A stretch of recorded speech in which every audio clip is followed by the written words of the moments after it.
All praise. All right, so this is part 2 of Woman Thou Art Loosed. All right, part 2. So part 1, we went over 2 stages in a woman's life that affects who she is today. We went over Daddy's little girl, and the second one was Mommy's silent twin. So today we're going to go over another 2 that affects what that woman has become today. The Israelite woman has been destroyed more mentally than physically. Men, you know, during the time of slavery days, we was the ones mainly getting what? Beat, pulled apart. But the women, the sisters, they went through a mental destruction.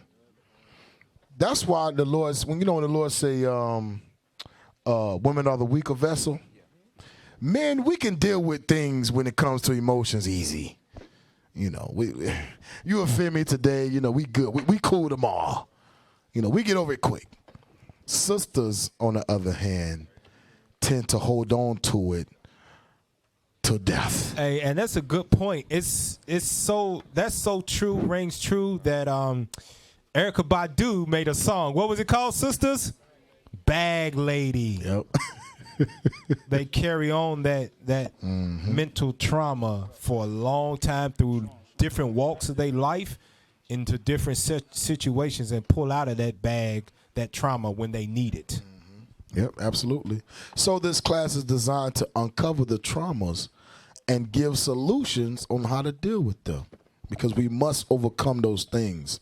We must overcome. This class is not just to bring things to light, but to eventually learn how to overcome them and fight and endure till Christ's return. Get Isaiah 41 and 8. Get Isaiah chapter 41 and verse 8. So, brothers and sisters, today we're going to go over a topic that nobody really wants to talk about. And you'll see as we go along what that topic is. Isaiah 41 and 8. The book of Isaiah chapter 41 and verse 8. Come on. But thou, Israel, art my servant. Thy Israel art my servant. Read. Jacob, whom I have chosen. Come on. The seed of Abraham. The seed of Abraham. My friend. My friend. God says, y'all come from one of my friends. That's how special we are. Read on. Thou whom I've taken from the ends of the earth. Read. And called thee from the chief men thereof. Chief men. Let's get that definition. You set them up right? Okay, let's get that definition. Chief. Go down.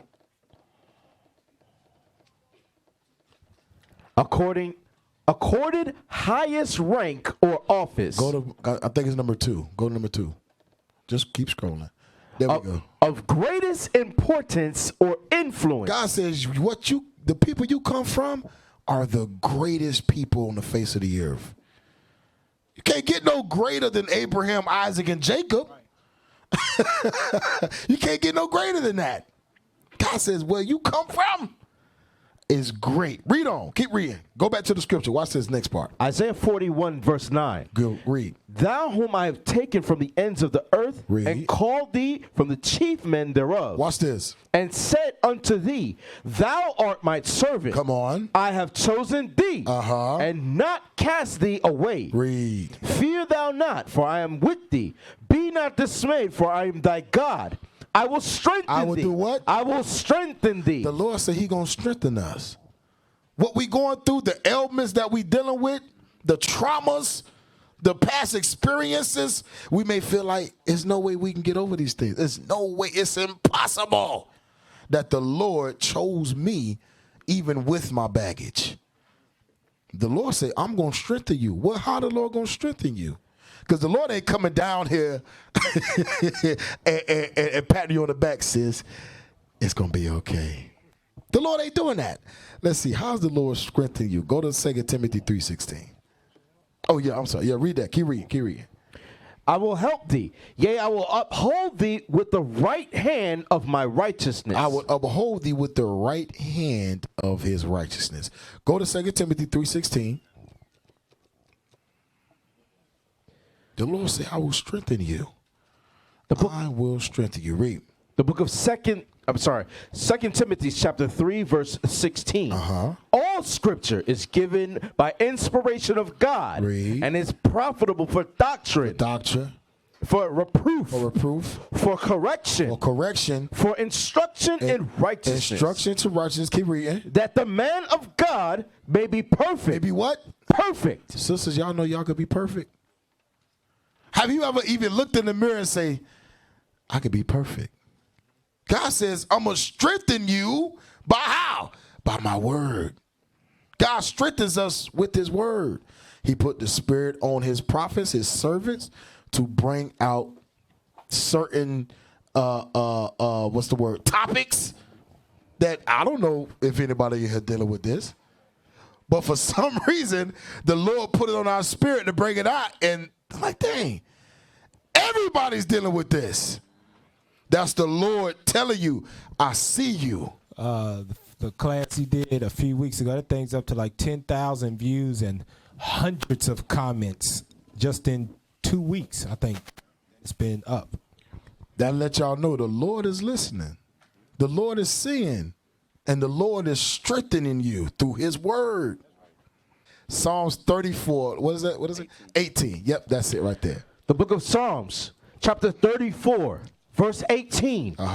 The Lord is nigh unto them that are of a broken heart. There we go. And saveth such as be of a contrite spirit. The Lord is nigh to them that are a broken heart. As a nation, we are broken.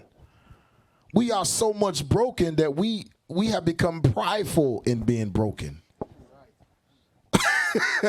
We are so broken that we so cool with it. It's like the norm for us. And we don't even understand that us being broken is the reason why we still in the predicament we in today. Read on. Is that it?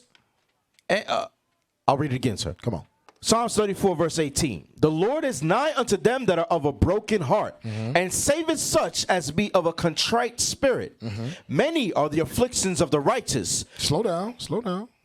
Go ahead. Many are the afflictions of the righteous, but the Lord delivereth him out of them all. The Lord delivereth out of them all. Whatever trauma, whatever past experience, whatever, give me some more words. Whatever tribulations, whatever Obstacles, heartaches, anything you've ever been through, the Lord says that I can deliver you out of them all. No matter how disgusting they are, no matter how ashamed you are to reveal those things, the Lord said, I can deliver you if you righteous. Go to the first article. Watch this, y'all. I'll show y'all something. Go to the first article. Black women in therapy. We need to talk about black women and you got to zoom in, officer. I want y'all to pay attention. I want y'all to pay attention to what is about to be read. Yep, read that. Gotta read quick though. It's no secret that as common as mental health issues can be, sadly, not everyone gets the care that they need. According to the National Alliance on Mental Illness, while black Americans are 20% more likely than the general population to develop mental health problems. It says blacks are more than 20% more likely than any other nation to develop mental health problems. Read on. And black women. And black women, you Israelite, don't get it construed with the term black. And we go and I got another article for Northern Kingdom too, just so that y'all don't think that black ain't talking about you. It says black women, read, are more likely to experience and mention physical symptoms related to mental health problems. Read. Only a quarter of black Americans seek care. That's the part I want. Only a quarter of black Americans seek care. Read on. Compared to what? compared to 40% of white people. So, statistically speaking, the Israelite woman is going through more atrocities than any other woman in any other nation, and they get less care. They don't seek care, but they're going through the worst. They're going through the most atrocities. Keep going. We often discuss how the shame associated with mental illness can stop people from getting help. While that can definitely be the case, stigma isn't the only barrier to seeking help. Now watch this. Hold on. Go down. Go down. Go down. Read that. Hold on. Go up a little bit. Read that where it says there aren't enough black women. Watch this, y'all. Sisters, I want y'all to pay attention. Read that. There aren't enough black women therapists to go around. But it has been my experience. Watch this, y'all. It has been my experience that black women typically want another black woman as a therapist. Stop. Hey, man, zoom in on that. Blow that stuff up, man. It says black women typically want other black women as a therapist. Zoom in some more. Thank you. I'm glad you said that, officer. The only woman that can understand y'all is another Israelite woman. That's it. That is it. Keep reading, though. Watch this. Keep reading. Dr. Bradford says the field is still predominantly white. So even if all black women said, I want to go see a therapist, there would not be enough of us to speak to. And you know what? That and I see that's what we going through right now amongst the nation. Is not enough sisters that want to step up to be counselors.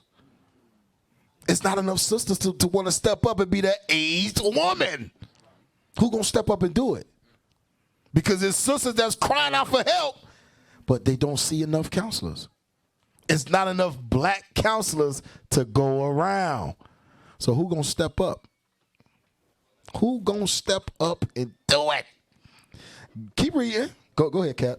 And I will say this, for those of you that do have the luxury of having aged sisters among you, you better take advantage of it. That's the next part. A lot of you all don't travel, so you don't see what we see as far as other congregations that are still growing, how like the aged sister in there only been in the truth for a year and a half. 2 years, right. She been there maybe 2 years. Her husband's an officer of 20. He's over to school. Right. That's not an aged woman. Yeah. She's just there because there's no other sister there. She been there the longest. Right. So she has to take on a role that she ain't ready for. So you that do have that luxury of having sisters that's been in it for 5, 6, 7, 8 years, you better use them and talk to them. I know what you think you know. They know more than you when it comes to the scripts, and that's not a shot at you that you don't know. It's just that experience teaches. So take advantage of that experience that they have. Yep. Now watch this. Go down to in fact a 2016 study.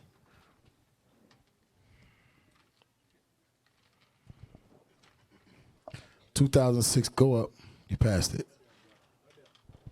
Yep, that's it. Nope, that's not it. Yep, that's it. Read that. In fact, a 2016 study involving 320 New York City therapists found that therapists in the study were more likely to call back new potential patients who they thought to be white and middle class. Do y'all see that? So it's even racism amongst counseling. It's racism amongst counselors in the world. So America will see, okay, well, statistically speaking, the Israelite woman goes through a lot more things, but we don't want to give them the help they need. They give you, just like when it comes to going into the hospital, for some reason we always get that young ass nurse that like brand new. How long you been here? Like you ain't.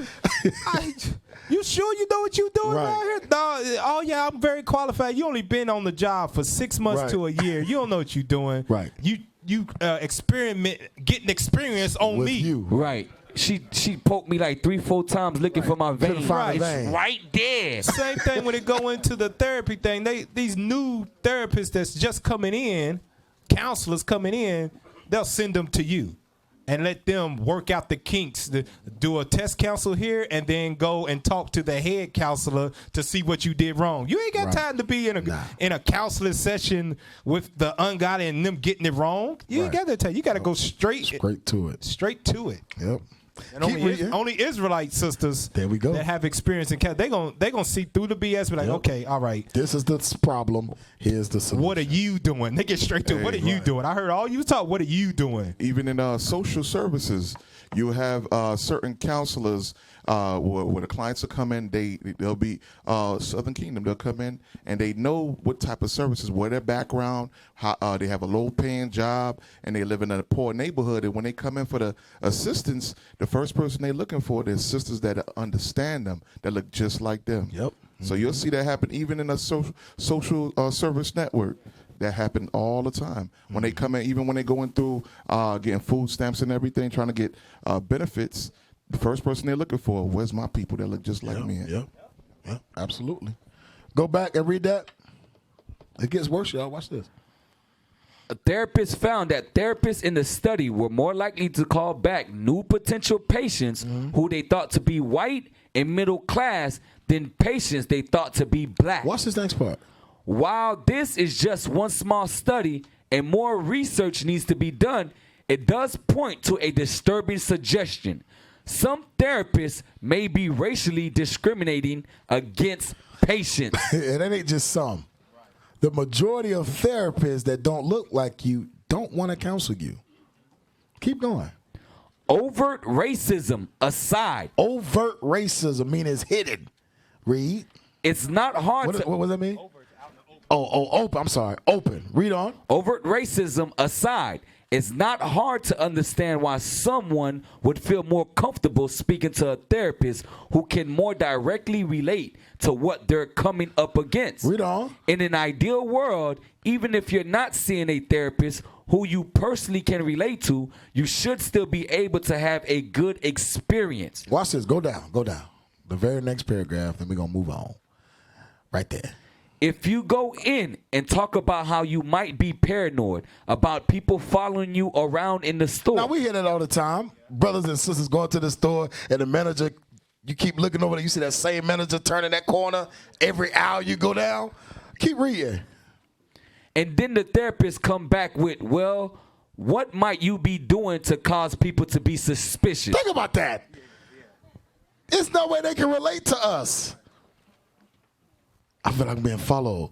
Well, George Zimmerman, he shouldn't have had a hoodie on. Shouldn't have had Skittles in his hand.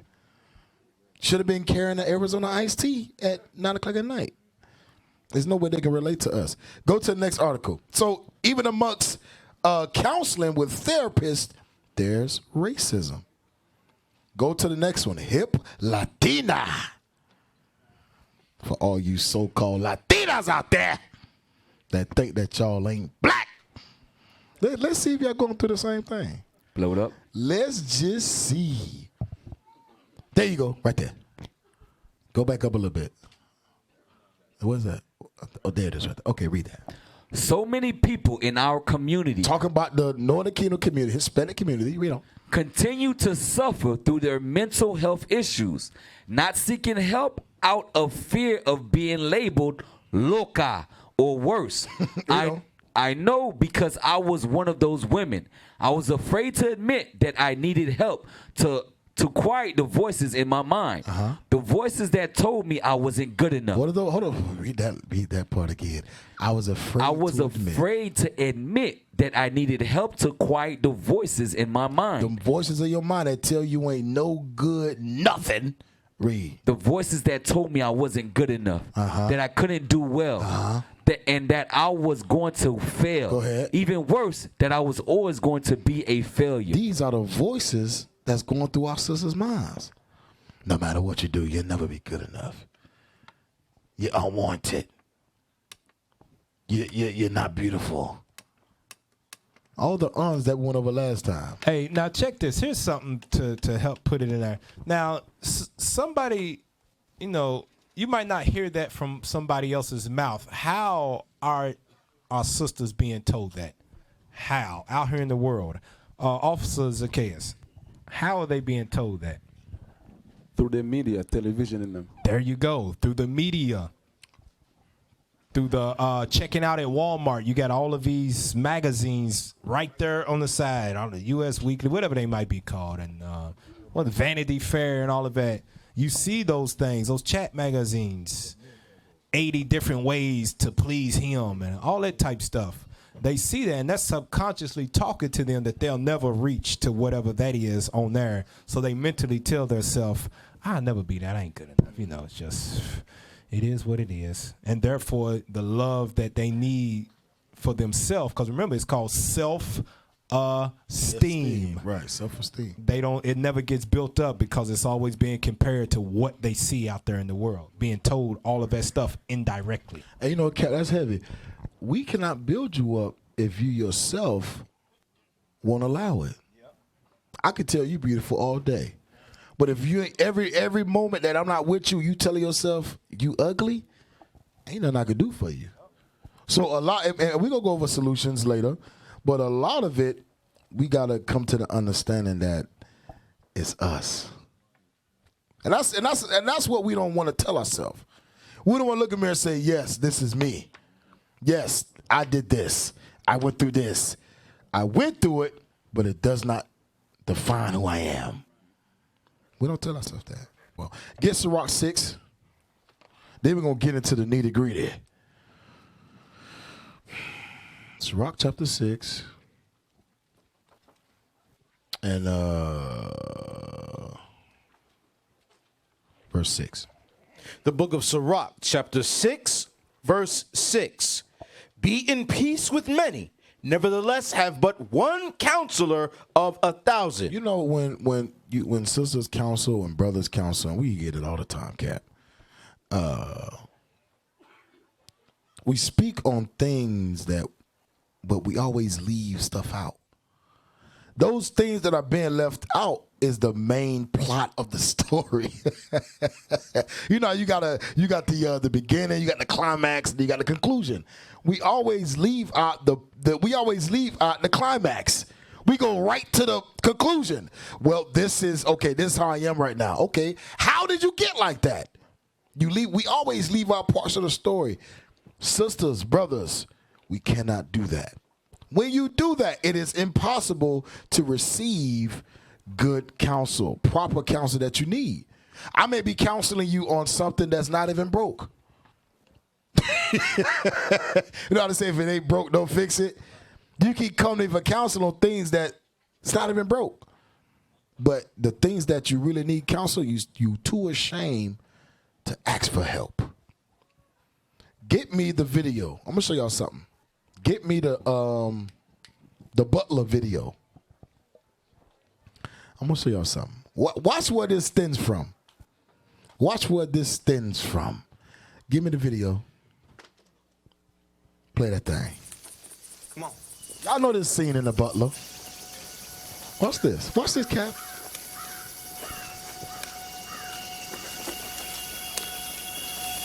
Pop, where you taking Mom? Get back to work. Cecil, come back here, boy. Come here. Look at me, boy. Don't you lose your temper with that man. This is world. We just living in it. You hear me? Now get on back to work.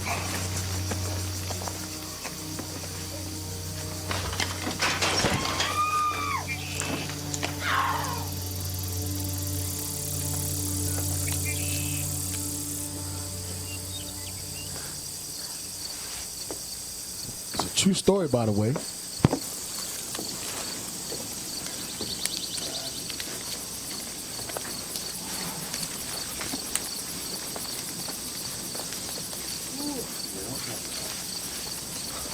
Pop, what you gonna do?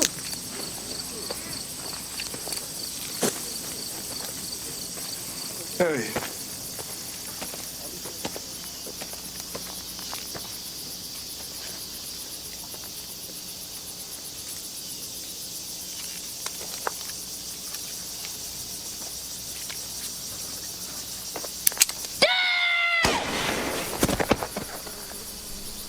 Watch this, y'all.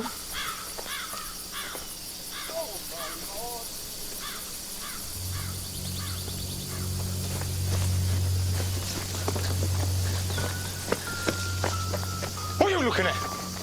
Huh? Who wants to go next? You get back to work.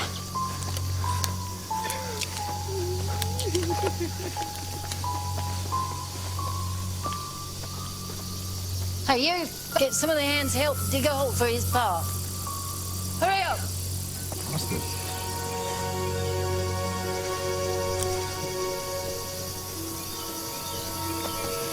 Stop crying.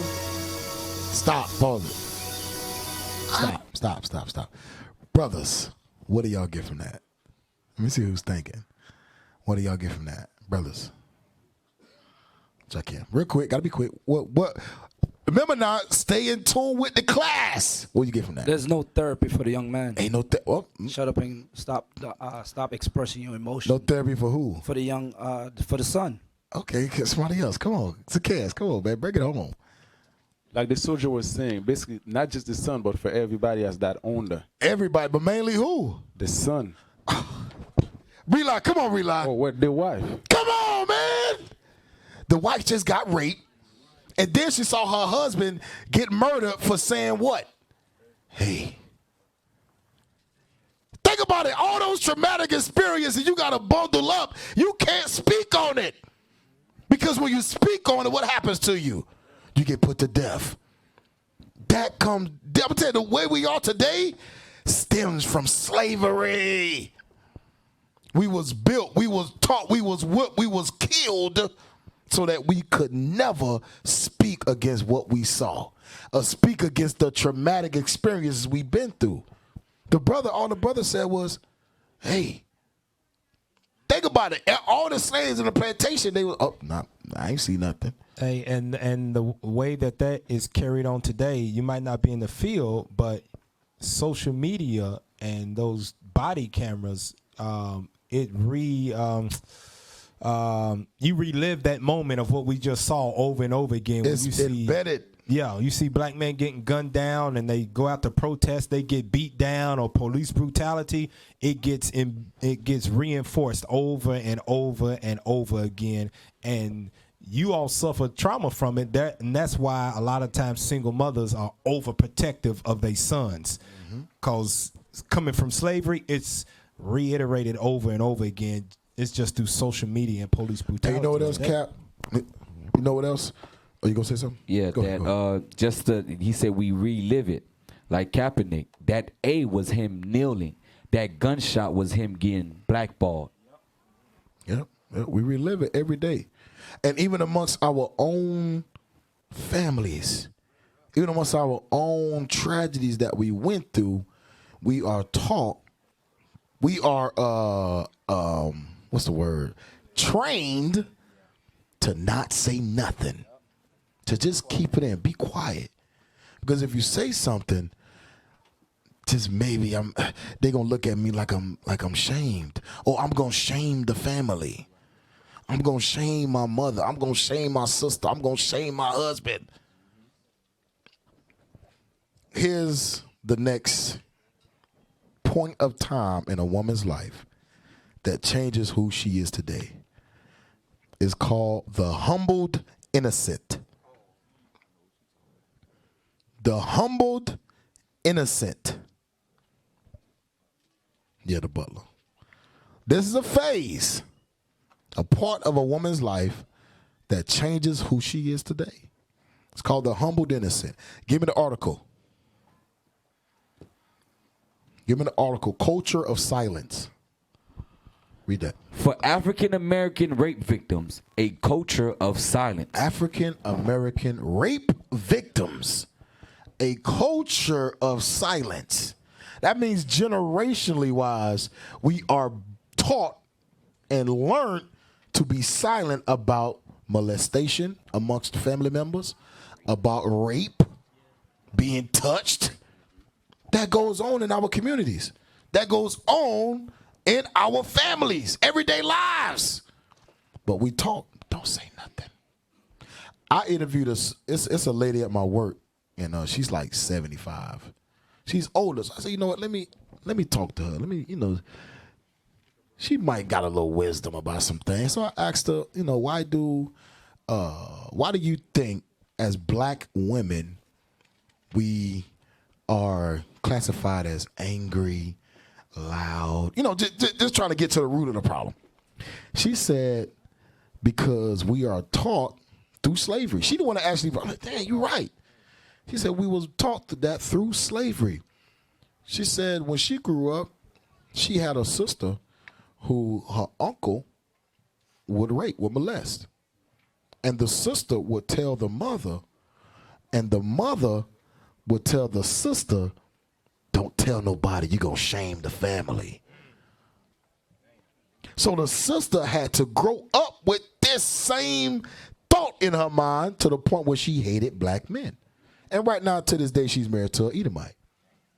She hated black men because of that matter. She also said her mother never taught them about menstrual cycles, never taught them about anything concerning how to be a woman.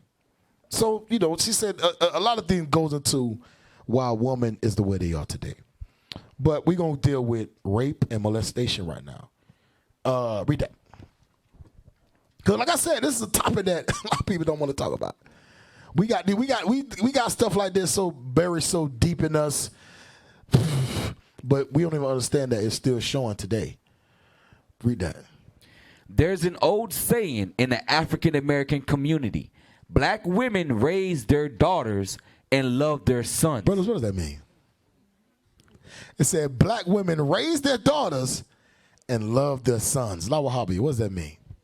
Give us an insight, Levi. Shalom, leadership. Shalom. They'll raise their daughters how to be like independent and their son like effeminate. No. Come on, brother. Right.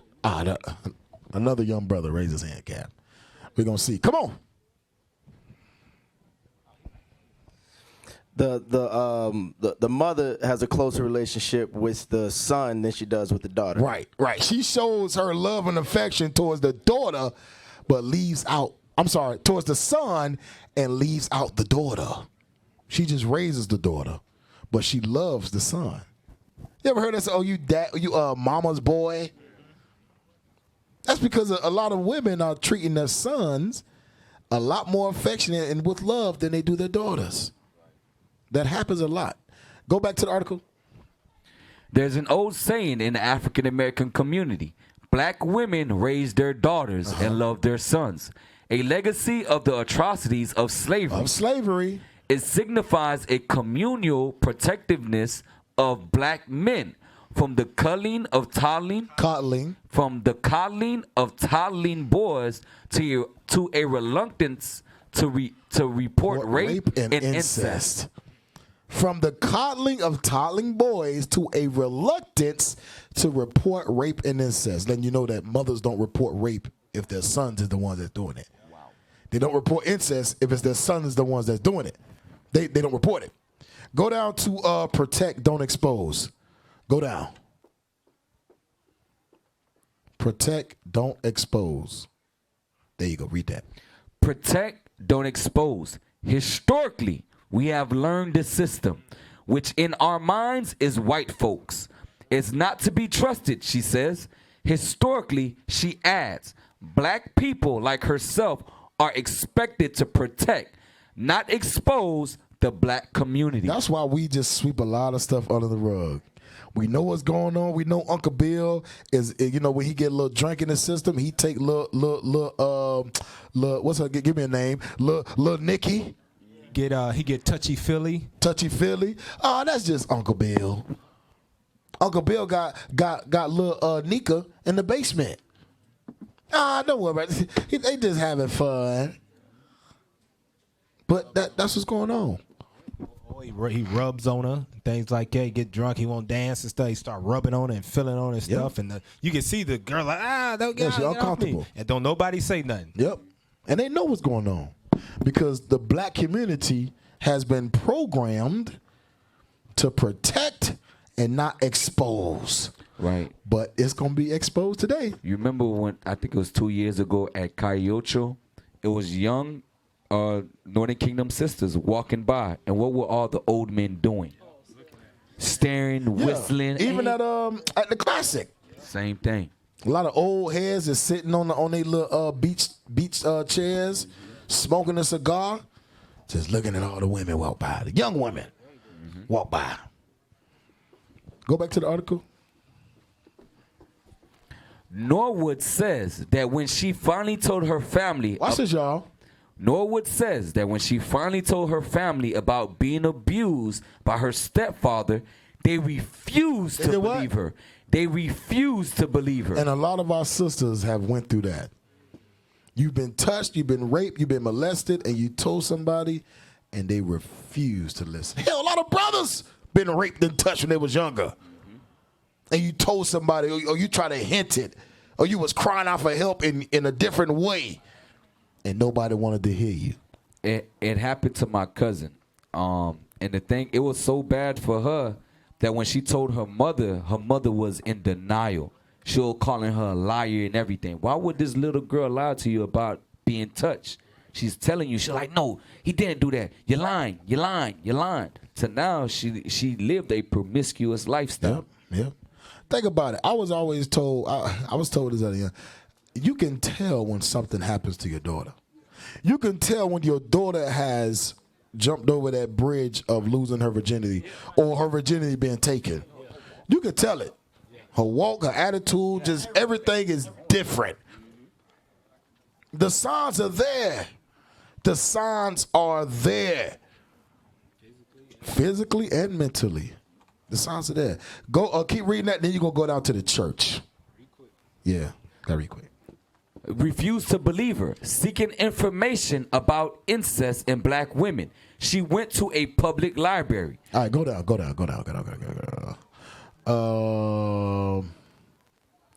Yeah, you kind of going too fast for me, but go down. Never mind, we'll just skip it then. Go down to the church. I want y'all to pay attention to the next part. Go down to the church. Little help at the church. Read that. Little help at church. Sometimes going to your pastor can be the worst thing you can do. Robinson says, quoting a minister she interviewed for her book, In I Will Survive. The Reverend Linda H. Hollies, a United Methodist clergywoman who lives in Grand Rapids, Michigan, makes this comment. Can I say something that will be extremely controversial? Pastor and church folks are often the worst folks in the world to go to for confession and absolution. It says church folk, and y'all know what church is talking about. Talking about the Christianity church. Hey, is the worst people to go to when dealing with these type of situations. That's why when the Lord say, I will strengthen you, he brought you here to be strengthened. Right. He didn't leave you in the Christian church to deal with this by yourself. He didn't leave with you out there in the world to deal with it on your own. Hey, Cap, because the Christian church is the ones that are so used to hiding sin. There you go. One thing that they always say is come as you are. Yep. Broken, dysfunctional, no healing, just come into the whorehouse and stay as you are. What's it? Come No as you are, stay as solution, you right? are. No solution, no medicine through the word of God, nothing. So they want you to stay dysfunctional, sick. Come in broke, stay in broke. Stay in broke and leave the money. Go to rape. Go to rape at 6. My brother and I lived with my aunt and uncle because my father was a gambler and my stepmom couldn't take care of us, so we were sent to live with my uncle and my aunt for a few weeks. 3 years later, when I was 9, my uncle, who was a functional alcoholic, raped me.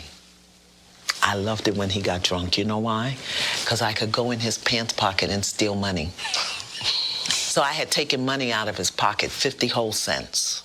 And I went to the store and bought all my stuff. And when I came back, he called me from the basement and told me to come downstairs. And immediately I was guilty because I had stolen his money. So I thought that he had found out. He looked at me and he said, you know, you are so pretty. And this was my uncle who I wanted to please, who paid me my allowance. So now not only is he paying attention to me, He's telling me things that I'd never heard before. Oh, I'm pretty? Really? Because a little child who doesn't have the stability of a family and a home, when there's something going on at home, it makes the child vulnerable to danger. Stop. That's a heavy. When there's something going on at home, it makes the child vulnerable to danger. Whether it be not being able to be a daddy's little girl, or whether mommy ain't doing what she's supposed to be doing right, or maybe you a father that want to leave the household. You are setting up your kids for danger. Because now they'll be looking for love in all the wrong places. They're going to find out her own uncle raped her. Go to the next one. Go to the next video. Silent Tears. Go to the next video. Silent Tears. That video was called Rape at 9 or something. Yeah, something like that. Raped as a child and as an adult. And if y'all didn't know, those were men in that room that were raped at age of 6, 5, 7 by their brothers, by their uncles. But that's another day. Because we're going to touch that too. You brothers ain't out the loop. That's another day. Go, raped, Silent Tears. Go ahead. What did they do?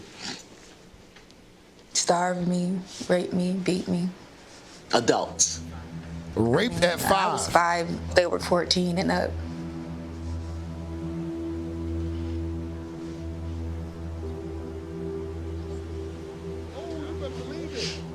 Hey, stop. That's a hit what you just said. She still remember it. She was 5. That thing said 28, so that was 23 years ago. Yeah. And it was like it happened yesterday. She broke down in tears just like that. Holding on to that all her life. And you know what they say? Early trauma changes the brain. Early trauma damages the brain to the point where now you cannot overcome that bad memory. That's what that early trauma does. What'd you say? It said that early trauma does what? Damages the brain, changes the brain. So it damages. Now you see the world through that trauma. There you go. That's what it is. Every situation is filtered through that, and it destroys the relationships that everybody else that didn't go through that. They might handle it in a normal way, but you come to those situations. You come in. Everybody can tell you off for some reason. Mm-hmm. Yep. You just handle it completely different than 99% of the people around you do. It's because you're seeing it through that lens, and you don't trust nobody, not even the man of the Lord. Not even the men of the Lord. That ain't never did nothing to you. You won't trust them. Or the sisters that he called before you, you won't even trust them. So what do you do? Healing. So what do you do? Because now you're in a place where it's supposed to be healing. You're in a place of healing. This right here is the place of healing. The Lord brought us here so that we can be healed and get right and endure so he can send his son to redeem us. This place is the healing aspect of it right here. But if you're not willing to accept the healing, you literally just here for nothing. You will have a walk in this truth of silent tears. Silent.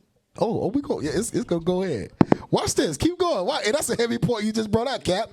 Play the video. Pain. Watch this. Is from the soles of your feet. Run it back a little bit. Run it back a little bit. And that one sound. Pain. Run it back. Run it back. That's good. Right there. No sound in that cry. Pain. Pause it. Yeah. Is from the. That was heavy. Yeah. Said no sound in that she's cry. good. She caught that. Yeah, she saw it. No sound. Most people cry. You got not a sound. Not even a sound in that cry. And that's hurt. Yeah, that's hurt. That's hurt.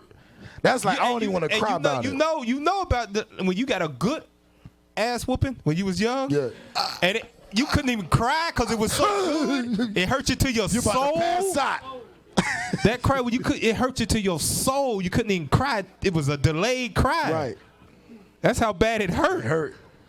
Your soul had to catch up with that. Your body had to catch up with what your soul felt. That's that sister right there. That's her right there. And you know, another reason because of that is because she still see those people, those same people that did that to her. So she. Well, you know what she see him at? She see him in everybody. She see him in every man. She see him in every woman when her mother wasn't there to protect her. That's what she see. That's every day. Yeah, go ahead. Keep playing.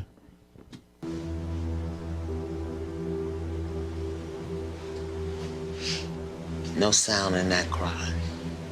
The pain is from the soles of your feet to the crown of your head, and that one sound. Is that what you did when they raped you? But that doesn't take the pain away, does it? Doesn't wipe the memories out, does it? When do you remember it most? When me and my brother were at home, and my was at home, and he's like, if you guys want to eat some food and some chips and stuff, I'll go to the store, but first you have to do this. So I just remember having to touch my brother just so that I can eat. So after that, I just didn't really care to eat. Bread and water was fine with me. So this sister, stop. This sister has an eating disorder. And couldn't find out the reason why she had that disorder is because of this trauma. So she's like, the hell with food. I only want food. Food reminds me of getting raped. If you want to eat, you got to touch your brother. Keep going. When you're 5 being raped by a 14-year-old, you do just kind of cry silently. How do you heal but you can't even speak, baby? Go to Psalms 32:3. See, how can you heal when you can't even speak? How do you heal when nobody knows what's going on with you? How can you heal if you don't reveal these things to a trusted age sister or a trusted father in the body? How can you heal? You can't. Psalms 32:3. Read that. The book of Psalms, chapter 32, verse 3. When I kept silence, my bones waxed old. When I kept silence, my bones waxed old. Read. Through my roaring all the day long. David said, when I kept silence, my bones waxed old through my roaring all the day long. You cry, but you silent. You crying, but you silent at the same time. You know what that said? That he didn't let it out, so it destroyed him. It destroyed him. From the inside out. To the point where, keep reading. The book of Psalms, chapter 32, verse 4. Read. For day and night thy hand was heavy upon me. My moisture is turned into the drought of summer. Read. Salah. Come on. I acknowledge my sin unto thee. He had to bring it out. It was like a fire. You know how Jeremiah said, a fire. These things that we go through, we feel like we can just mask it and get over it. Go ahead, Cap. Hey, verse 4, but look at it. It says, my moisture is turned into the drought of summer. He cried silently so long that he couldn't cry no more. Ran out of tears. And that's what a lot of sisters are going through today. They don't cry so long. They don't cry day after night after year to the point where they think because they ran out of tears that the trauma is gone. Right. All you did was bury it deep in your bones. Right. And what happens is you don't get to the point of verse 5 where you acknowledge it to somebody else that can actually help you get through it. What you do is now that thing turns into an attitude. Yep. It'll turn into anger. Yep. It turns into resentment. Turns to distrust. Yep. Turns to a grudge. Turns to malice. Turns to drinking. Turns to drugs. Turns to promiscuity. Turns to rebellion. Turns to hating your husband. Turns to hating your mother, hating your father. It turns to hating God. Might even turn into an eating disorder. Yeah. Absolutely. Go to the next article. You want me to finish that out? Nope. Go to the next article. So I'm trying to get through this today. Go to the next article. Adult. I think it's called adult, right? Adult manifestations of childhood sexual abuse. Adult manifestations of childhood sexual abuse. Abstract. Hold on. So these are attributes of a molested child that's being shown through adults. Go ahead. Go to sequelae. Go down. Go down. Go down. Right there. Go ahead. Sequelae. Symptoms or behavior. Sequelae are common and varied. More extreme symptoms can be associated with abuse onset at an early age, extended or frequent abuse, incest by a parent, or of use of force. Common life events like death, birth, marriage, or divorce may trigger the return of symptoms. The return of those symptoms. Go ahead. For a childhood sexual abuse survivor. It says life events like death, birth, marriage, or divorce. That's everything. Triggers the return of certain symptoms for a childhood sexual abuse survivor. Keep going. The primary after effects of childhood sexual abuse include the following. Watch this. Now, these are the primary manifestations of a sexually abused child that we exhibit in our daily lives as adults. Read on. Emotional reactions. Emotions such as fear, shame, humiliation, guilt, and self-blame are common and lead to depression and anxiety. Symptoms of post-traumatic stress. Post-traumatic stress, go ahead. Survivors may experience intrusive or reoccurring thoughts of the abuse as well as nightmares or flashbacks. Distorted self-perception. Survivors often develop a belief that they caused the sexual abuse and that they deserved it. These beliefs may result in self-destructive relationships. That's heavy right there. These beliefs, all of those beliefs causes self-destructive relationships. Can't hold a friendship. Can't hold a marriage. Don't know how to start a friendship. Don't know how to start a friendship. Right. You alone in the corner. Everybody else talking. You by yourself. Why? Because something went wrong. You don't know why you're so angry. You just angry. I don't know why I just want to knock you upside your head. Everything you say, I don't know what it is. Something happened to you. It's something. Something happened. It's our job to get to the root. Go to rape by my sister. It's heavy because we deal with marriage counsels. Oh, yeah. We deal with marriage counsels up here, and we know that you suffer from this as a sister. We know. You don't forget you told us. And when we hint to it, you won't say it. You try to hide it like we don't know already because you forgot you told us. And this is the reason why you are acting the way you act, but you don't want to even admit it because you think we don't know, so you don't want to admit it. You want to hide it. It's shame. It's shame. So we can't never really get to the root of the problem because you had it, but we know. Yeah, we know. We know what's going on. Just say it so we can get through it and acknowledge it so we can overcome it together. Remember, y'all not alone. Right now, I'm dealing with the sisters right now. But a lot of these brothers been raped. A lot of these brothers been touched. A lot of these brothers have been through traumatic, traumatic episodes that we've been taught to sweep it under the rug. As a nation, we are destroyed mentally. We destroyed, y'all. So our job as servants of God, as prophets of the Lord, is to dig deep, uproot it, so that we can build on a strong foundation. We can't build on the world. We can't build on past traumatic experiences. We can't build on that. Go to the next video.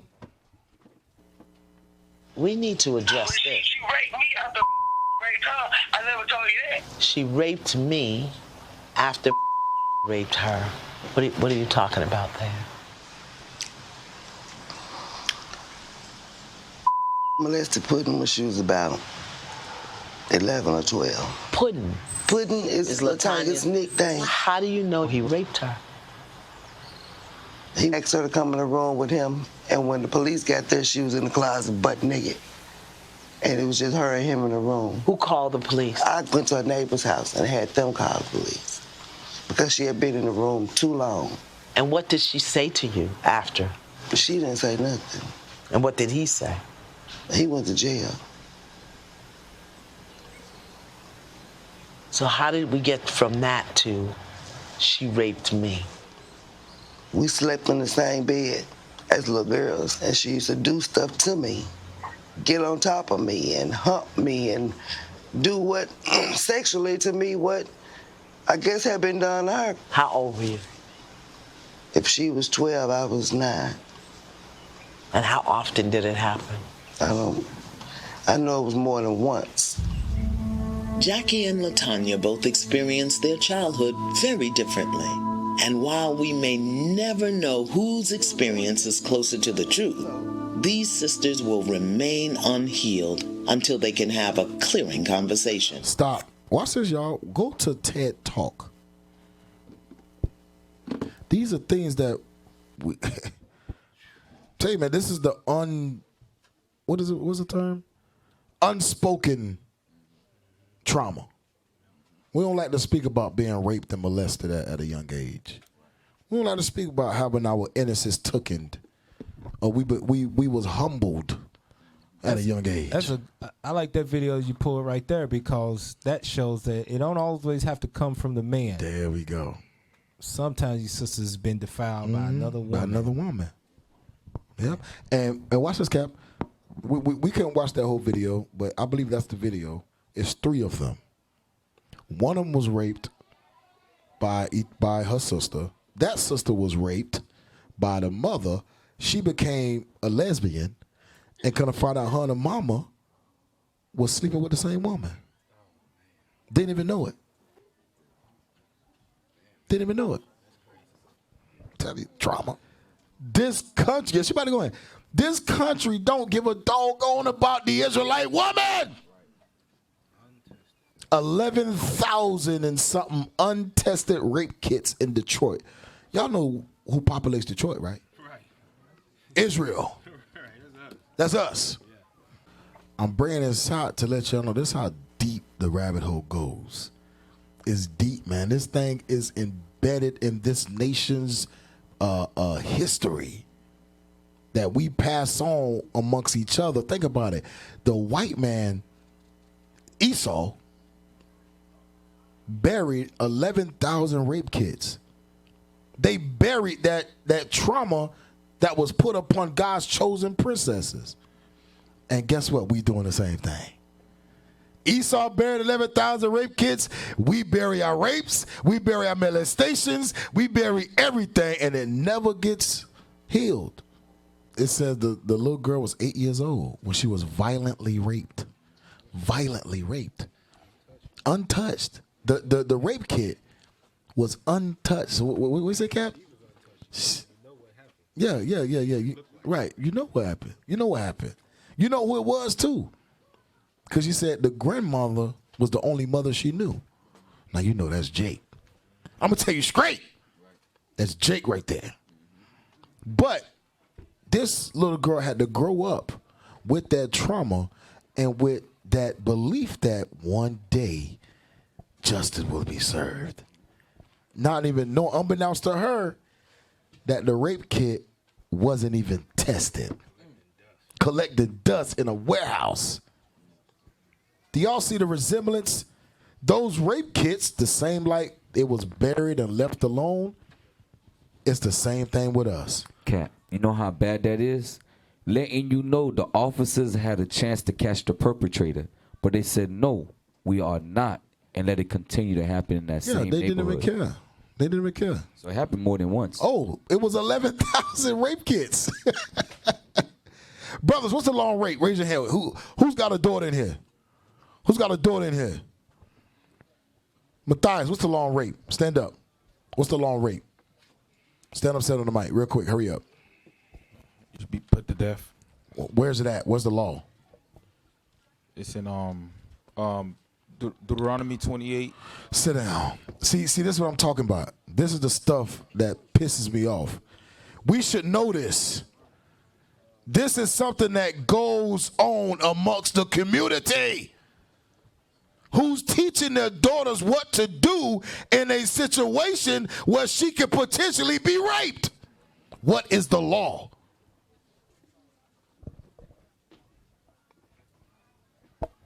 Deuteronomy 22 and 25. Let's read it. The book of Deuteronomy, chapter 22 and verse 27. Verse 27. Okay, no, yeah, read down. Verse 25. But if a man find a betrothed damsel in the field, and the man force her. A betrothed damsel is a married woman, and force her, read. And lie with her. Then the man only that lay with her shall die. Read. But unto the damsel shall do nothing. Read. Thou shalt do nothing. Read. There is in the damsel no sin worthy of death, for as when a man rises against his neighbor, and slayeth him, even so is this matter. Read. For he found her in the field, and the betrothed damsel cried. What made it rape? Stand up. Stand on the mic. What made it rape? Same brother, Manasseh. What made it rape? Stand up and say it on the mic. What made it rape? Stand up. What made it rape? You don't know. Force. Sit down. Force. You don't know. Sit down. Zion, what made it rape? Come on, y'all. Because she cried out. She cried out. That's what made it rape. She cried out. That's the law. Y'all should be teaching y'all daughters this law. What do you do in a situation? He got you isolated. You better scream till your lungs collapse. What do you do? Brothers, if we don't know this law. Hell, if you in a situation and somebody's touching some man's touching on your daughter, she better damn scream. Teach her to scream. Better let somebody know that the situation right here ain't right. Get him away from me. But you gotta know that law to be able to teach your daughter that law, or she'll be a silent, humbled one. Yep. Right? That's what you said. Humble, innocent. The humbled innocent. She'll be another humbled innocent. Sisters, y'all got daughters. Every little daughter of Sarah in this building is y'all daughters. Every last one of them. They belong to y'all collectively. That means if one of them was not taught properly, all of y'all is to blame. All of y'all is to blame. Are y'all teaching the young daughters of Sarah about what to look out for? Are y'all teaching, don't let nobody touch you here. Don't let nobody touch you here. This is what you do if something does happen.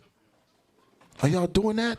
Or are y'all having little casual conversations with them like they're on your level? Like they equal to you. We have a conversation about work. You 5, I'm 30. Or are you building them up so that they know how to avoid traumatic experiences that you yourself went through? That's the question. Are we continually to hurt one another by dwelling in those traumatic experiences? Or are we teaching the young women how to avoid those experiences? We're trying to get through. I ain't going to be able to get through it again today, man. The next one. The grown adolescents. This is that woman who had to grow up faster than what she needed to grow up. She was 15. She already knew everything about life. Knew about sex. Had 4 jobs. Was abandoned. That independent woman. Abandoned by mother and father. Give me the video. Being abandoned. Nicole is navigating through an excruciating amount of hurt that she lays squarely at the feet of her mother.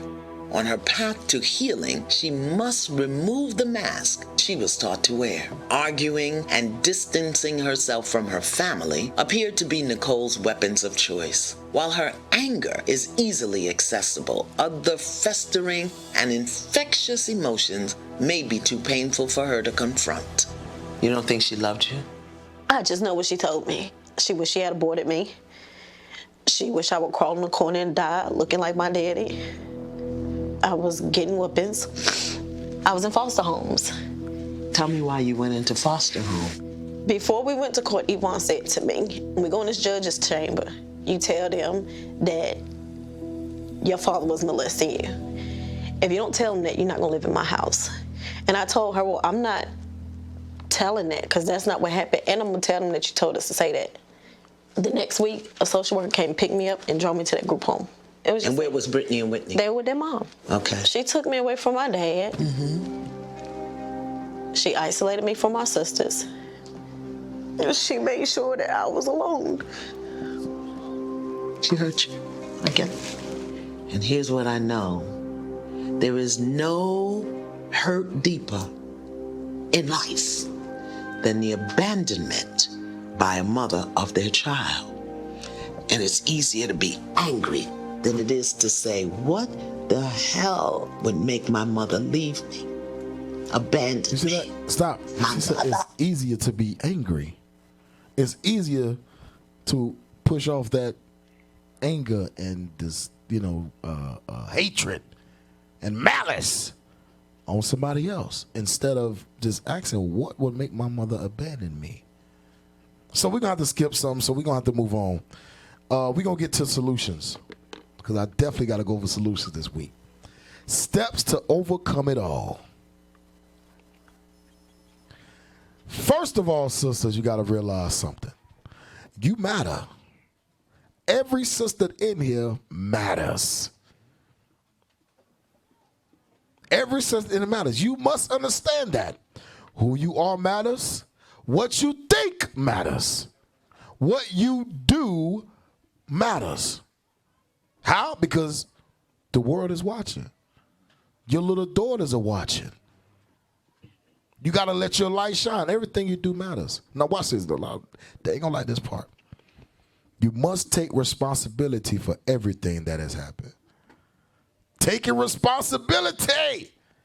A divine setup to give you what you needed just for this very moment. I mean, it was already set up. It was already set up. The Lord had already allowed it to happen. For what? To prove you. See if you're worthy enough to enter into this kingdom. See if you're worthy enough to lay it all down. You got to endure. Give me Wisdom of Solomon 3 and 5. Will you be found worthy? Or will you let your past traumatic experiences cause you to not get the kingdom? Would you let your past traumatic experiences cause you to be that evil wife?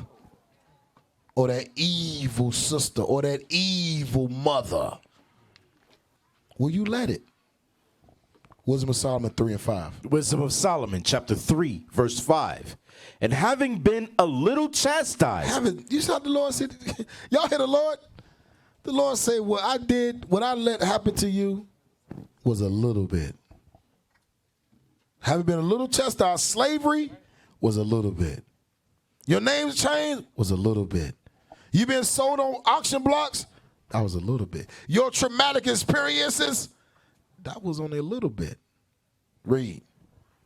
They shall be greatly rewarded. Watch this. For God proved. For God did what? For God proved them. Come on. And found them worthy for himself. Y'all, you know how we read Sirach 6, prove a friend? The Lord is proving us every day. The Lord is proving us, see what we going to do. Let me see if she going to overcome this, because she know this is the reason why she act like that. God says, bear no hatred towards thy neighbor. Well, your past traumatic experiences cause you to bear hatred. Let me see if you're going to fix the problem to receive the solution that I'm putting on my prophets to give to you. Let me see if she's going to do it. The Lord has proven us. Go ahead, Cap. As a heavy point, because of holding on to that, holding on to something like that happened to you in your past, it's so many scriptures you man. are negating and disobeying that God says in the Bible.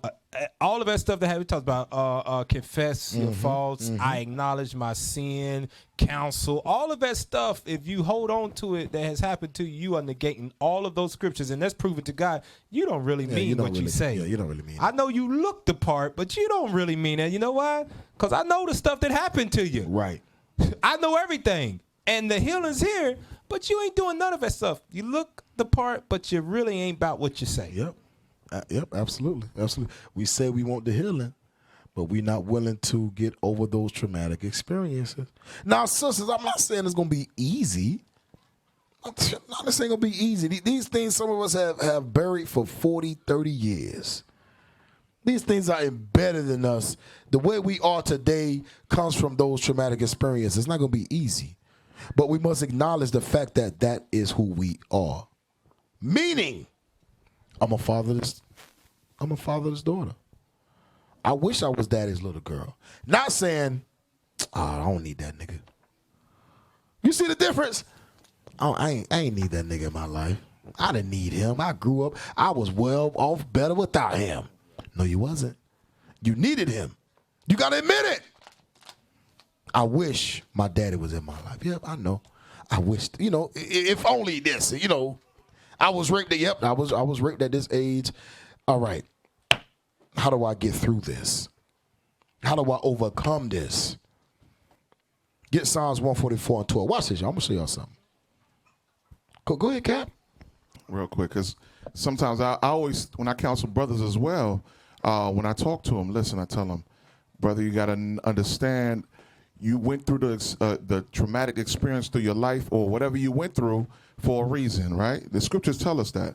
You're not the only one that went through it. But also, you are that one that the Most High chose to woke up and to affect the people around you. You are chosen to be a light to the ones around you. So sisters, this goes for you too. You went through that experience, that traumatic experience for a reason. So likewise, you can be an example, a help to those around you. It might be another sister who's going through it. Likewise, you must guide that person out. Whoever might be in your perimeter, it might be your daughter, your closest one, who might be going through that same traumatic experience. And you were chosen to go through that fire in order to be an example to help your neighbor, your daughters. Hey, all right? To sum it up, I'm going to say this to you, sister. To sum it up, your pain is a blessing to someone else. That's how you got to get over it, to be healed. You got to start understanding your pain is a blessing to somebody. And here's a perfect example of it right here. Do you think it felt good to have nails pierced through your hands and through your feet, and to be hung on a cross where the weight of your body is pressing down on your lungs until you eventually suffocate and you die? Do you think that felt good when Jesus went through that? Brothers, sisters, you think it felt good? But the pain he went through was a what to us? It was a blessing. So that you can have a chance to come back to the Father, a chance that you can be healed in the last days and return home. So start understanding your pain that you went through is a blessing to somebody else. But if you don't see it as that, you will stay stuck in that loophole. And you know what else, Cap? Remember, y'all, this is small. This building is small, y'all. The most I say, 1/3 will repent. Y'all think y'all the only one of that 1/3 that's going through this? Sisters gonna come through these doors of Israel United in Christ with the hundreds that's gonna have went through the same exact traumatic experience. And when they come in, you've been here for 10 years, I'm a newbie, and you can't teach me how to overcome that? How many of you on the same level when you've been here longer than me? Right. I've been through rape. You've been through rape. Well, sister, teach me how to overcome that. I don't know. You've been here for 10 years. You ain't found the solution yet. You know what I mean? That means this place ain't for me. If I'm coming in here with a traumatic experience and me and you got the same thing, you can't teach me how to overcome it, this place not for me. Let me go find something else. Let me go to Dr. Phil. Let me go to Islam. Let me go to that white counselor who don't know how to relate to me. She's going to sit right there and listen to me with the legs crossed and doodle. Yeah. Right. Oh, Tell me what happened. Draw monkeys eating bananas. Oh. Wow. You can what time's up for today's session. Yeah. I'll see you We next come week. back tomorrow. Yeah. And then you get to you ain't ready for the you ain't quite healed yet, but you still sitting on that couch and, well, today might be our last session because your insurance says they're not going to pay for your counseling anymore. Yep. Absolutely. I'm sorry. Absolutely. Well, you can get it here for free all the time. Get it for free. You get it here for free from the Lord. Sisters, I'm telling you, and I was thinking about this last night. It's time for y'all to step up, sisters. It's time for y'all to step y'all game up. Brothers got their part, and y'all got y'all part too. But if you ain't fulfilling your part, guess what? We're going to continue walking around this mountain for another 500 years.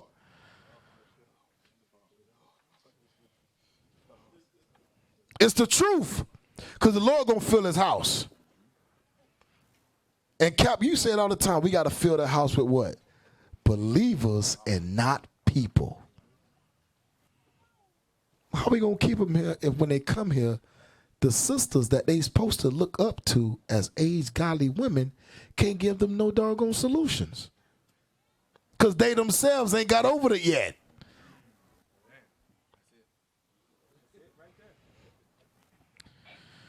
Watch this, y'all. Go to Psalms 144 and 12. Sisters, watch what the Lord got waiting for y'all. Watch this. Go to Psalms chapter 1. Get them pictures ready. Psalms 144 and verse 12. Chapter 144, verse 12. I'm skipping these four. I got to. I'm skipping those. Psalms 144 and 12. Psalms chapter 144, verse 12. Watch this, sisters. Hey, get them pictures ready. Read. That our sons may be as plants grown up in that youth. day. Sons gonna be as plants. Read. That our daughters. May be the daughters of God. Read. May be as cornerstones. Polished after the similitude of a palace. Let's see what a palace look like. Give me the picture. Sisters, y'all see how beautiful that thing is?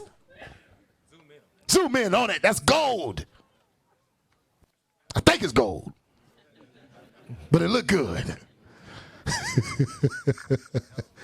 That's a hell of a palace right there. The Lord said, I'm going to build y'all as the similitude of a palace. Y'all see that bedroom? Zoom in on the bedroom. You stacked. Look at that. Step back. Come on now. Don't go too fast. Zoom Shining. in. Right there. Y'all see that, sisters? That's that head jewel right there. That chandelier. Hey, that's not. I never thought about putting a gate around the bed. Around the bed, Cap. Look at that. Man, that's dope. That's a bedroom in a palace. That's nice, man. Damn. And look at the top. It got fringes hanging down over the canopy. Yep. That's nice. Sisters, y'all see that thing? That thing might drop down over top of the bed so you can sleep in perfect peace. Sisters, y'all see what the Lord got waiting on you? And this is 1,000 times. This ain't nothing compared to what the Lord got waiting. That's right. This ain't nothing. This is the best that men can do on the earth today. But the Lord Christ said, I prepare a place that no man. What I got waiting for y'all, you can't even imagine. I have not seen. Go to the next picture. That's it. That ain't it. Come on. Blow it up. Look at the hallway, y'all. Look at the hallway. Go down a little bit. Back out a little bit. Back out. Yeah. You see that hallway? Look at that, y'all. Candles on every pole. You got, look at that. That's beautiful right there. You got to worry about the kids waking you up in the morning. They on the other side of the palace.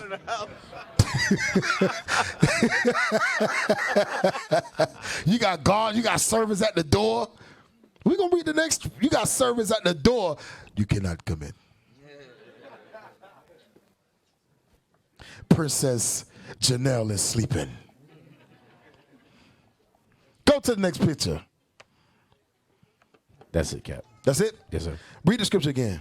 The book of Psalms, chapter 144, verse 12. Come on. That our sons may be as plants grown up in their youth. Read. That our daughters may be as cornerstones, polished after the similitude of a palace. Read on. That our garners may be full, affording all manner of store. That's it. Go to Isaiah 49 and 23.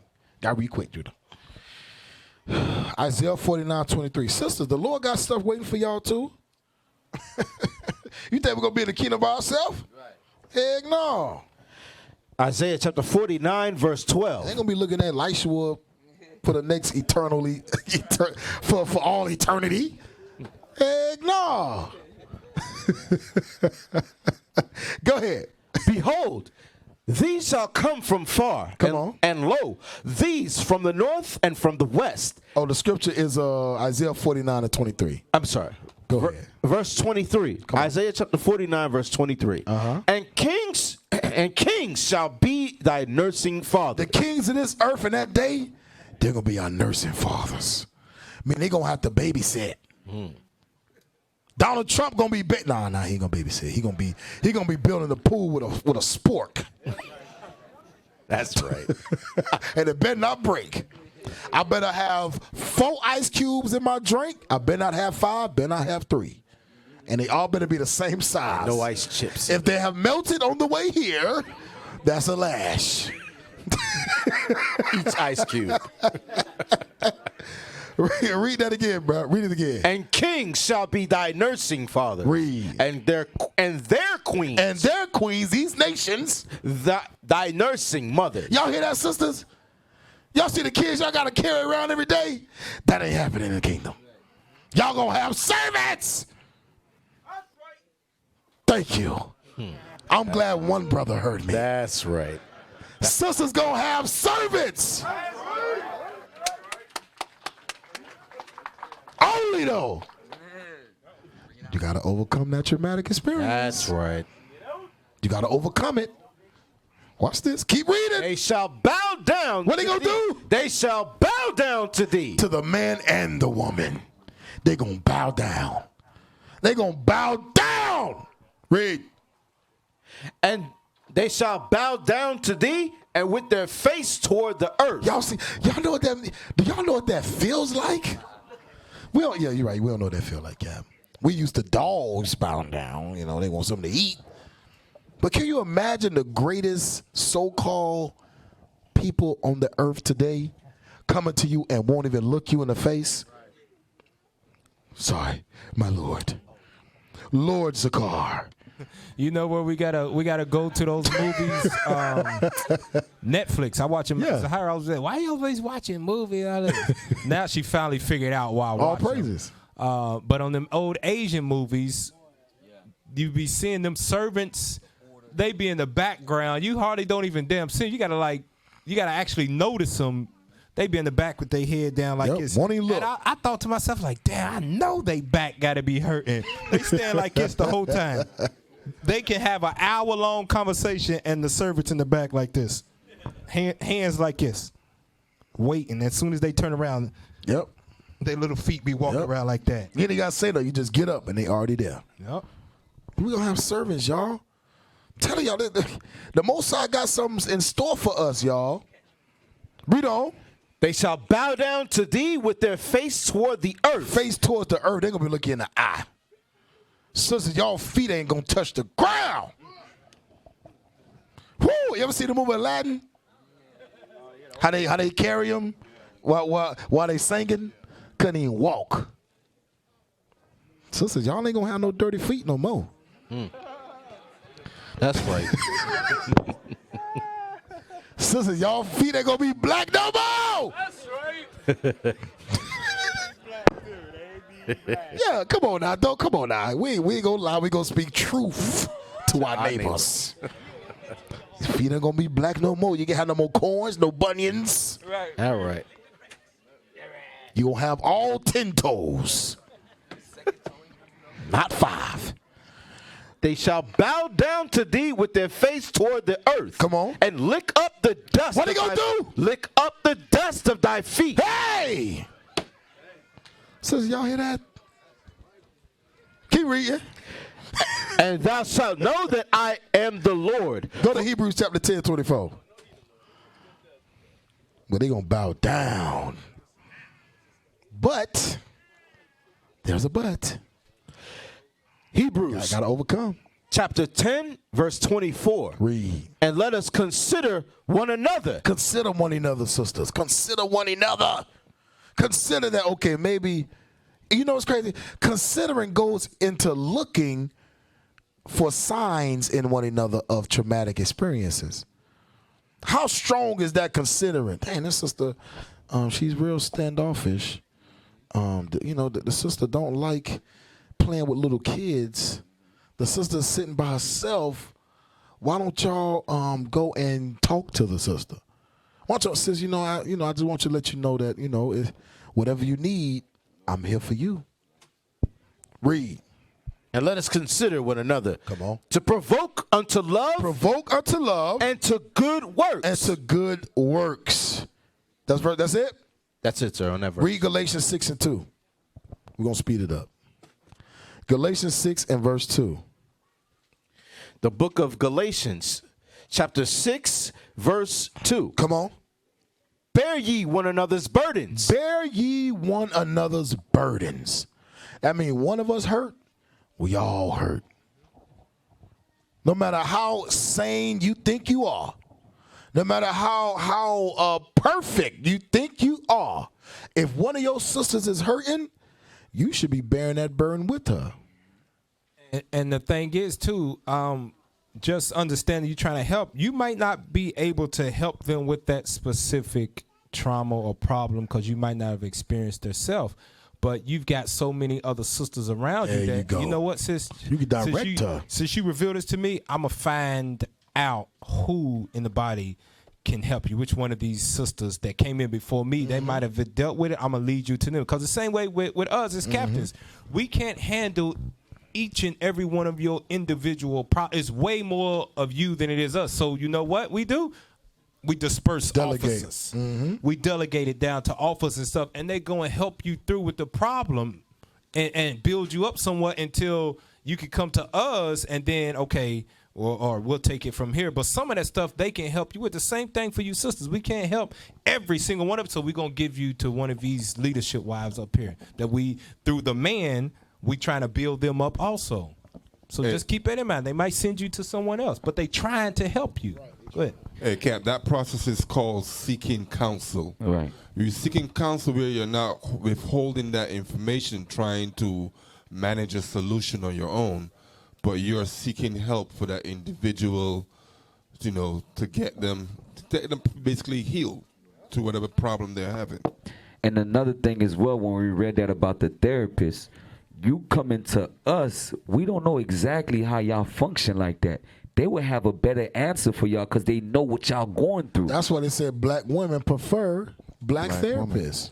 Because sisters are very resourceful, man. They have a lot of, they encounter a lot of things. They know a lot of resources. So sisters are very resourceful. And honestly, sisters, like, at the end of the day, we up here, we've been trained to be counselors by the bishops and deacons, which ultimately comes from the Most High. But at the end of the day, we man. Right. And some of this stuff that y'all hurt with so bad that's deep down in it, y'all going to come to us with it, and we're going to give you a man's solution. Right. We're going to listen to it, and then we're going to go straight to the scripts, and that's what we do. And it's going to be straightforward. And we compassionate as much as we can be as man, but we're going to get, okay, we heard everything.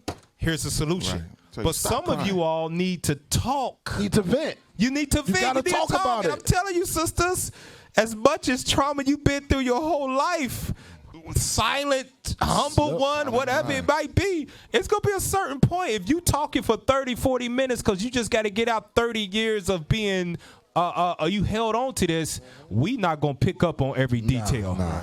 You know who will pick up on every detail? Another sister. Another sister. She listens to every word you said, every syllable, how you said it. But you got to seek that help from them. We just being real with y'all, sisters, because y'all need to heal. You got to step up. It's the truth, Kev. Another thing, too, don't be scared, because I know that fear goes on where, like, damn, I don't want to tell this person my business. Listen, we heard it all. We've seen it all. All right, even the scriptures already let you know. You're not the only one going through it. So just open your mouth and share what you got, all right, that you're holding on to so you can get the help. Stop being damn scared. Right. See that? And that's what it is, Stop being scared. And that's what it is. We think that we the only ones going through these traumatic experiences, Right. not knowing that the sister next to you is going through the same thing. Not knowing that the aged sister of the body has went through the same thing. You know what I'm saying? So what we do is we real reluctant to share our shame. What we shameful of, we won't talk about. But what we want you to know, that's easy for me to bring out. But the things that may make you look at me differently, I don't want you to know that. Go to 1 Corinthians. Yeah, 1 Corinthians 10:13. Yeah, that's the scripture, right? Because we keep saying it, but we want to give you the scripture to help in your healing process. 1 Corinthians 10, and let's read verse 13. The book of 1 Corinthians chapter 10, verse 13. There hath no temptation taken you, but such as is common to man. Now, whatever you might have been through in your lifetime, that is not an individual problem that you've been through. It is many Israelite women in the world and in this body across IUIC have been through the same things you've been through. And you know how we know, Cap? You know how we know, like you brought out earlier? The views on the video. Oh, yeah. 9,000 views. 10,000 views in 2 weeks. Sister said they watched the class 4 times. 4 or 5 times crying. I cried through the whole video. So that means there's sisters out there. There you go. In every congregation. Yep. All over the world, from the bottom, right from the top to the aged mother of the body, down to the new sister that just came in. Yeah, all dealing with the same exact thing. So it's nothing that's not common to man that you have been through. Read on. But God is faithful. He is faithful, who will not suffer you to be tempted above that ye are able, but will with the temptation also make a way to escape, that ye may be able to bear it. You have a way to escape that so you can deal with it until he sends his son back to give you that new spirit, to take away all these old memories where it says in the kingdom there shall be no more weeping and crying. He'll give you a way to bear with it, and it's right here amongst you. But if you don't seek that help, it can never be administered to you. And you will end up like King David was, his groaning silent all the day long until it destroyed his bones. And then what they say about stress? Stress kills. Stress will We're kill going to bring that out too. We're going to bring that out. Stress kills. Get 1 Thessalonians 5:14. Is it Thessalonians or Thessalonians? I'm sorry, I keep saying Tess. I thought the H was silent. The H is silent, y'all. 1 Thessalonians all praises. Chapter 5, verse 14. Go ahead, read. Now we exhort you, brethren. Come on. Warn them that are unruly, comfort the feeble-minded. Comfort the what? The feeble-minded. The feeble-minded. The ailments, the different disease, the different traumatic experiences that we went through, that we are going through, that has caused us to not being able to properly think, to properly create bonds, to properly please your husband, to properly raise your kids based off of those traumatic experiences. To properly find a husband. Right. Some of you single sisters in here carrying baggage from man you've been with in the world. And the Lord, I'm telling you right now, the Lord is not going to put a wicked woman, secretly wicked woman, right, with a openly righteous man. Right. No wonder you single so long, because you hiding stuff and won't bring it out. The Lord say, no, let us stay right there. And one day, I'm put the spirit on Captain Gad to loose this woman from all her spirits. And after that, if she stay hiding, leave her there until the light turn on a few years later. She'd be 40 years old. And that's heavy, Cap. And you know what? I'm sorry, Cap. That's heavy, though. A lot of single sisters that want marriage, dang, that's heavy, man. They still single because they still exhibiting those traumatic experiences, whether it be through not being able to submit, whether it be through not being able to properly engage in conversation. It shows through friendships. Yeah. Dealing with other sisters. Damn. Can't have no friends because that old woman keep popping up, which the old woman is still alive because it came from somewhere when you was young, or somewhere your teenage years, or somewhere before you came into the truth, you was dogged out by man, and you still and instead of saying, you know what, let me come to get some help, this is why I am the way I am. I've been through this. That's why I can never trust a man. I've been through this. Why I don't have a aged woman as my counselor, because I've been through this. But they won't do that. They would just sit back there and still ask God, why can't I get this? Why can't I get that? The Lord already revealing it to you. If you really want it, you will change. Go ahead, Cap. You gonna say something? Proverbs 12:25. So, sisters, y'all got a big job to do. Leave the war to us. Leave the blood and guts and brain splatter. Leave it all to the men. That's right. That's not y'all calling. Y'all calling to go out on the corner and sacrifice your head. Sacrifice your freedom. That's not your job. Y'all got a big job to do. Read that. The book of Proverbs, chapter 12, verse 25. Heaviness is in the heart of man, make it stoop. Heaviness in the heart of man, make it what? Maketh it stoop. Read on. But a good word. Maketh it glad. Do y'all know, sisters, that y'all can make each other's day just with a word? Just with one word. You might call, ring, ring, ring. Shalom, sis. How you doing? Man, you know, well, I hope no sister sound like me on the phone, but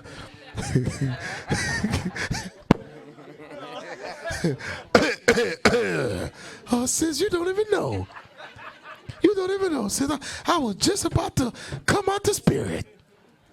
I appreciate you calling me. You made my day. I'm telling you, man. Y'all know, sisters, brothers, we really don't give a doggone. We shalom, bro. Most our Christ bless. And all praise, man. I'm glad to see you. All right, man. Go on and get. Sisters, just saying shalom. Just checking up on. The difference between us brothers and y'all sisters is we brothers, we can talk through Telegram and a text message. Oh, that's it. We good. All day. We good. We can do that. You sisters, y'all need to hear somebody else talking to y'all. Right. Y'all can't talk like we can. We like, oh man, I'm good. I just talked to Captain Gad, Captain Severus the other day. It was Telegram. The whole group. We talk all the time. Right there through Telegram. Y'all can't do that, sister. Hey, you know what's crazy about we would send a GIF, one of those GIFs to each other. Yeah. We'd be like, damn, I know exactly where you're going. Yeah, right. Yeah. If there's no text, nothing behind it, be like, yeah, GIF. I feel you, bro. Slavery, hey, for example, Officer Abaddon just reached 25 years. 20 years. Oh, the 20-year milestone at his job. We didn't even text nothing. We didn't even text nothing back. We sent gifts like Hebrew man carrying boulders on the back of their shoulders. Hey, Officer Abaddon responded back with a plane taking off, going like he on a trip somewhere. We like, we know what you mean, brother. What you mean, bro? 20 years. And you know another way of how we know that y'all want to hear. That you want to hear words when our wives are talking to us and we're not paying attention, they'll stop talking. And then wait till you're paying attention to them before they begin again. Oh, okay. So story time right here. Here we go. All right. So bring it up. So Zahira has learned. I love Zahira. I love you. All praise. She has learned that when Cap, you got to confess your traumatic experiences. I'm confessing it right now. Go ahead. She knows that when I pick up my phone. I've heard it. I've noticed it too in the background. She be talking. I be on a computer looking. Yeah. Oh no, that's great. Did I do this? I hear silent. And I put down my phone. Okay, what was it again? She know that when I pick up my phone, don't talk to me. She understands that. They go from, we got to go to the store. Because you want me to listen. Yeah. We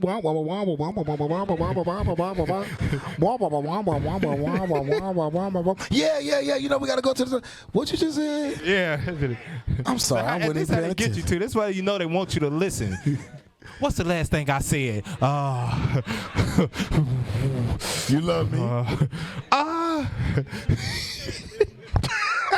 I gotta confess my faults. I'm confessing my faults. All praise to the Most High. Sisters, y'all need each other. Y'all need each other. Y'all need each other because some of these brothers need relief. Jesus. Get us Rock 37 and 12. Hey, Cap, you said something heavy. I know. You see that? These husbands are dependent on you sisters I'm telling to be you. healed. All right. They Real are talk. dependent on you to be healed. Woo. to get over this traumatic experience, to get over whatever you suffered in the past, to have a healthy marriage. There you go. And that's a heavy point, Cap. That's a heavy point. A lot of times, sisters, they having problems in the marriage, and they don't even think to go to the aged woman in the body that's been married for 20 years, that's been married for 10 years in the truth. They don't even think about it. They think about going right to the man. Well, I understand, but I mean, there's only so much that we're going to do. There's only so much we're going to get right to the point. All right, what you said. All right, here's the solution. Here's the point. All right, here we go. Boom. Bring the scripture. Read that verse. All right, you read it. You don't be like, all right, you read it. And that's it. And we expect to change. But with sisters, you can vent. You can really, y'all can cry together. We can't cry with you. We can't cry with you because we're not emotional like that. That's why. Go ahead, officer. Hey, Cat, what Captain Zagar brought out earlier, the aged sister brings to that sister the experience. You can read the scripture and understand the essence of it, but now comes the experience of what to do when you go through a traumatic situation in your marriage. What is the right steps to go about handling it? How to speak to your husband, how to resolve it, what not to do, what not to say to your husband for you to escalate the situation. Because they've done that. Because they've been I've said it this way and that didn't work out right. Yeah, that didn't work out for me. Hey, get us Sirach 37 and 12. The book of Sirach, chapter 37 and verse 12. But be continually with a godly man. Damn. All right, go to Luke 13. We got two more scriptures. Luke 13:11. I got to read this real quick. Luke chapter 13, verse 11. Read. Sorry. Luke 13, verse 11. And behold, there was a woman which had a spirit of infirmity 18 years, and was bowed together, and could in no wise lift up herself. Go ahead. And when Jesus saw her, he called her to him and said unto her, Woman, thou art loosed from thine infirmity. Thou art loosed from thine infirmities. What, brothers, what is infirmity? Just yell it out. Infirmities. Sicknesses, diseases, right? Give me 1 Peter 1:17. We're going to end out on this. 1:17. Christ said, Woman, thou art loosed from thy infirmities. Sisters, y'all infirmities would be being raped, growing up without a father, growing up without a mother, being touched. All of those would be infirmities. The Lord has provided solutions. He's put the light on it. The Lord has shined the light on those traumatic experiences and have commanded that you deal with them. If you want to become that Proverbs 31 woman, you got to deal with them. You cannot brush them under the rug any longer. Read. 1 Peter chapter 1 verse 17. Come on. And if you call on the Father, gotta read quick. If you call on the Father, who without respect of persons judgeth according to every man's work, pass the time of your sojourning here in fear. For as much as ye know that ye were not redeemed with corruptible things as silver and gold from your vain conversation received by tradition from your fathers, but with the precious blood of Christ. The precious blood of Christ, when we redeemed, read. As of a lamb without blemish and without spot. We're going to read the verse 23. Come on. Who verily was foreordained before the foundation of the world, but was manifest in these last times for you. Come on. Who by him do believe in God that raised him up from the dead and gave him glory. Come on. That in your faith and hope might be in God. That if your faith and hope might be in God. Seeing you have purified your souls in obeying the truth through the Spirit unto unfeigned love of the brethren, see that ye love one another with a pure heart fervently. Being born. Hold on. Pure, loving each other with a pure heart is being there, bearing each other's burdens. Read on.